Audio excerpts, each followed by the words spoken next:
All right, hello everybody. Welcome to season 2 of the Blessed Mess podcast. I'm your host, Maria Buskirk. Hi, welcome to the Blessed Mess podcast. I'm your host, Maria Buskirk. In this podcast, we're going to be tackling the hard-hitting topics of being a Christian teenager or young adult in today's society. Hi everybody, so welcome back. I have some exciting news for the next 2 weeks of the podcast. I already announced it on my Instagram, so if you don't follow, here's my Instagram handle. So go follow that if you don't, so you can stay updated on when I have new episodes out or what kind of content you're going to be seeing very soon. So, back to my announcement.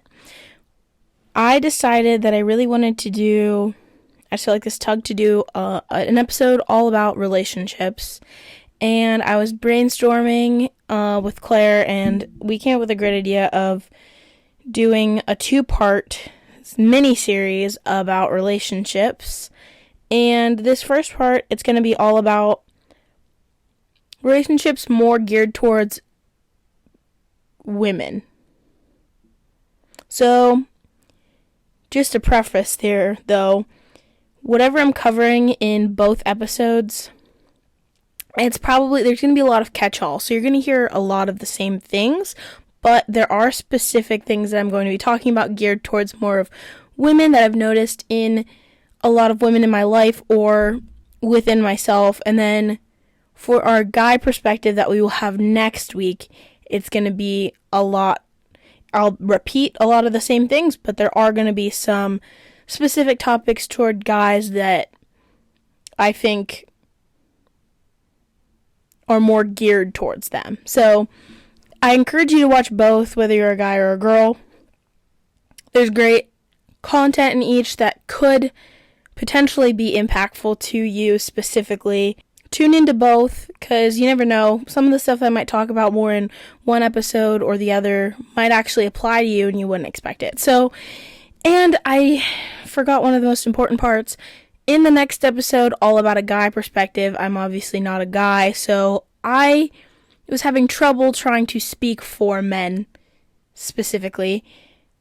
And so I reached out to my good friend Griffin Redman, and he's going to be coming along for part 2 of this mini-series and speaking more into a guy's perspective, because he is a guy and he knows all of the more intricacies towards guys in relationships rather than women. So I'm here to talk more about the girls. He's going to be here next week to talk more about guys. So stay tuned for that. So to get started, I just really want to clarify, in the Bible, dating isn't exclusively mentioned. It is not mentioned.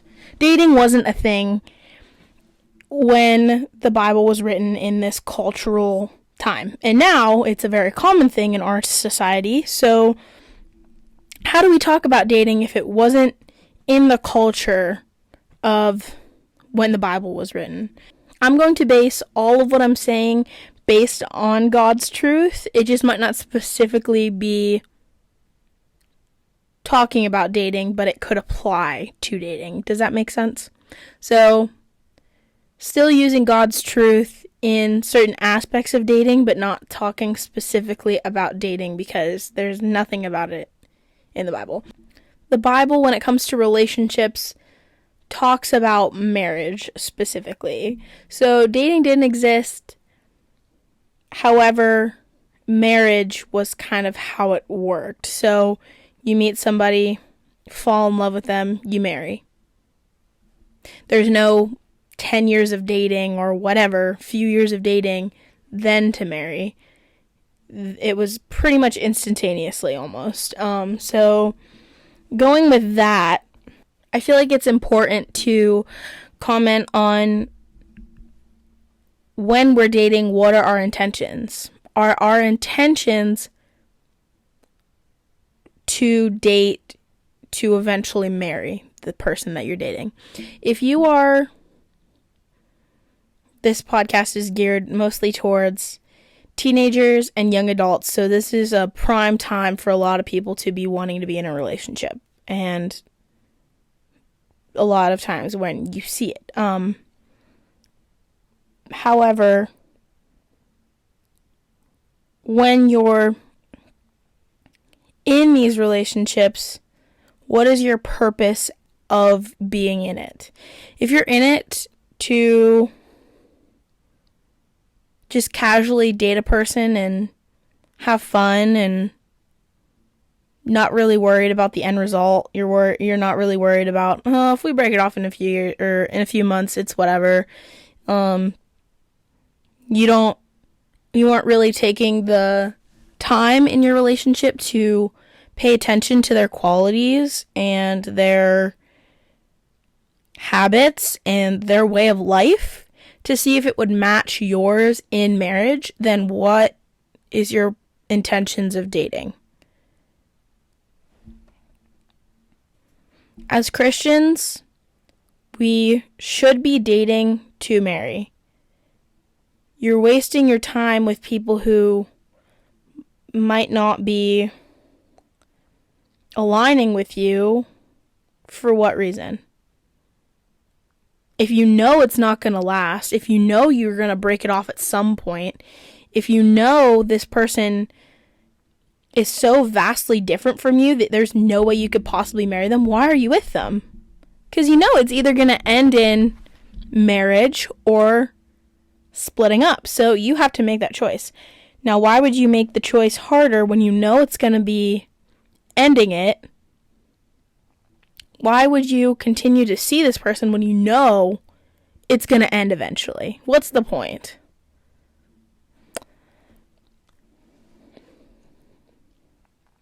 One thing you should be considering, other than just your intentions while dating, is your partner's intentions while dating. If you're at a place where you're like, yes, God, like, I just want to meet my husband.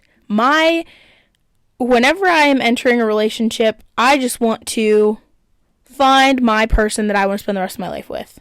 You might be in that place, but the people that you're meeting and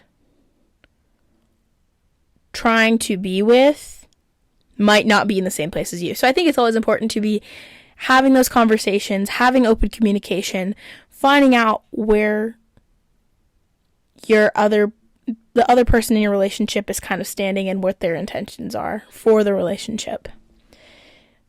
Another thing to highlight with trying to figure out if this relationship is good for you or not is if you two are equally yoked. So what does equally yoked mean? Well, so the term equally or unequally yoked comes from animals in the Bible when they would be working together to get tasks done, especially if they were like attached to one another, they were unequally yoked, they would both be hurting themselves because they wouldn't be aligned. One would be further ahead, one would be further behind, one would be taller, smaller, whatever. That, if they do not align in their capabilities, then they'll always be unequally yoked and they will never be able to work together successfully. It'll always be one person or both, or one animal or both will be hurting or struggling because they're not aligning.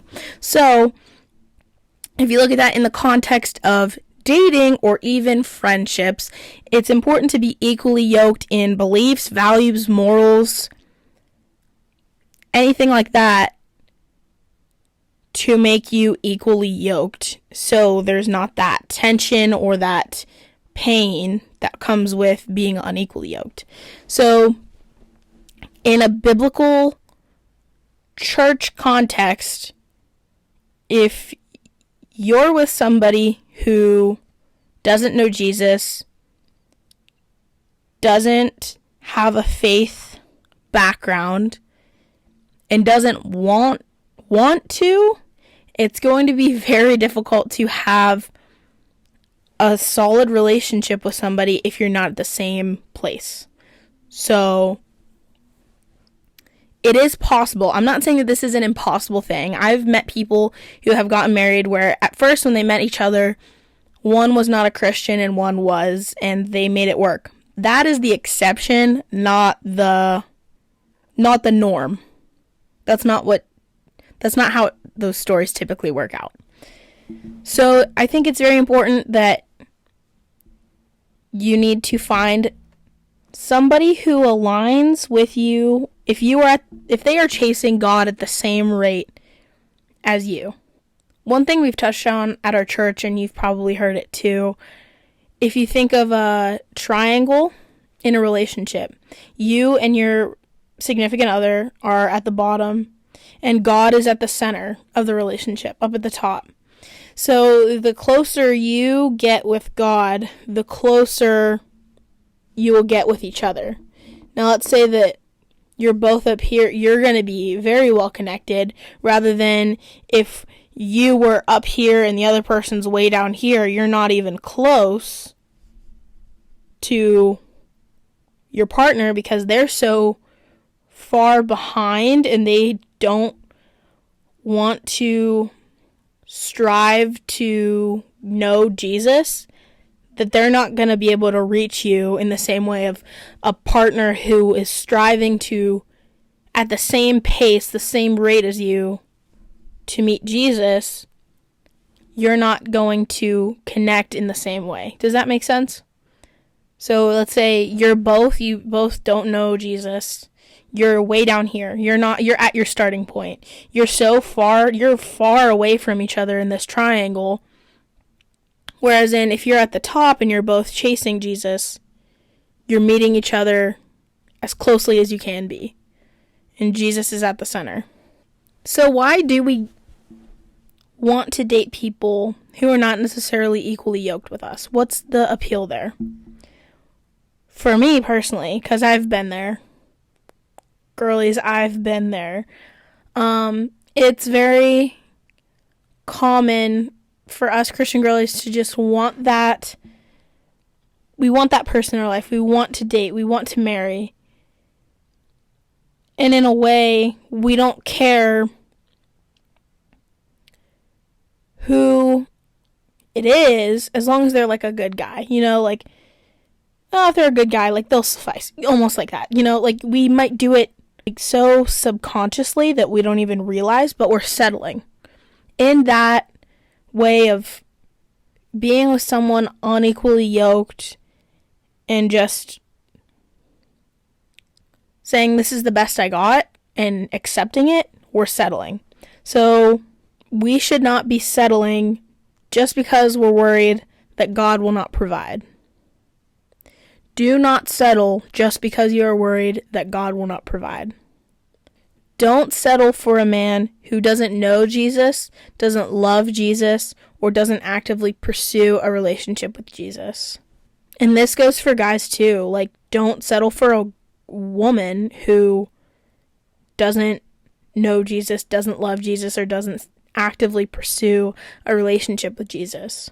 Don't let that void inside of you get so big that you are letting someone who doesn't even know Jesus fill it. Because it's not going to get filled. When we are craving that relationship and we settle, we're almost saying, well, at least I'm not lonely. I'm doing this because at least I'm not lonely in this way. There's nothing more lonely than marrying that person and going to church every weekend with your kids and he's nowhere to be found. There's nothing more lonely than being in a relationship with somebody and you have so much to share about with your amazing experience with God and they can't understand what you're saying. They can't relate. There's nothing more lonely than being in a partnership with somebody who's so far away from God that they're actually so far away from you. Another thing I feel I need to touch on, because I've been here too, you can strive to be in a relationship with a Christian boy, but is he a man of God? He may know Jesus, but does he know Jesus? There are different levels there, and I feel like that just goes back to the unequally yoked. You can base that based on your level of how much you are striving to Jesus, how much you are pursuing him. And if you are dropping everything and you are pursuing Jesus, you're not even worried about a relationship and you just trust that the Lord will provide that. If you are running towards Jesus, your person is also running towards Jesus. You're going to find each other when you're sprinting towards him. When you are actively pursuing him, you're just going to be there. And we just can't worry about it. When we're so focused on worried about a relationship to come, we're going to be so focused on that rather than how God could provide for us right now with other things that we're missing it. We're missing everything. I was reading through Proverbs recently because I'm doing a Bible plan where I read through the whole Bible in a month. I'm a little behind, but we're getting through it. I'm on Proverbs, and Proverbs 3:5-6 really just spoke to me when I was writing this. And when we're settling, it really comes down to a lack of trust that God will provide. And that's something that's so huge within me that I can completely 100% relate to, because that is my biggest struggle in my faith journey, is fully trusting and surrendering to the Lord that he will just provide it all. And I don't have to do anything other than trust him. And so Proverbs 3:5-6, this is just something to come back to when you're wanting to settle and you're wanting to just go at your own way, and when you start to struggle to trust God. Proverbs 3:5-6, trust in the Lord with all your heart and lean not on your own understanding. In all your ways submit to him, and he will make your path straight. So if you just fully submit to him and you trust in him and not your own capabilities and your own understanding, he will provide, and you don't have to do anything else to make that happen. You just have to trust that he will provide. I'm going to come back to this. I started touching on this a little bit, but I didn't really go into it. When we are wanting a relationship to complete you or to make you feel less lonely, that's a key that you are missing something. That is a key point that you are missing something, and you are using that relationship to fill a void or to fill that feeling of loneliness. And 9 times out of 10, you are missing a true relationship with Jesus, and you are looking for anything to fill that love that you are missing out on, and you are searching for that in those relationships. If you are unhappy being single, a relationship is not going to fix that. In a relationship, two complete people, there's no missing piece in you that another person needs to fill.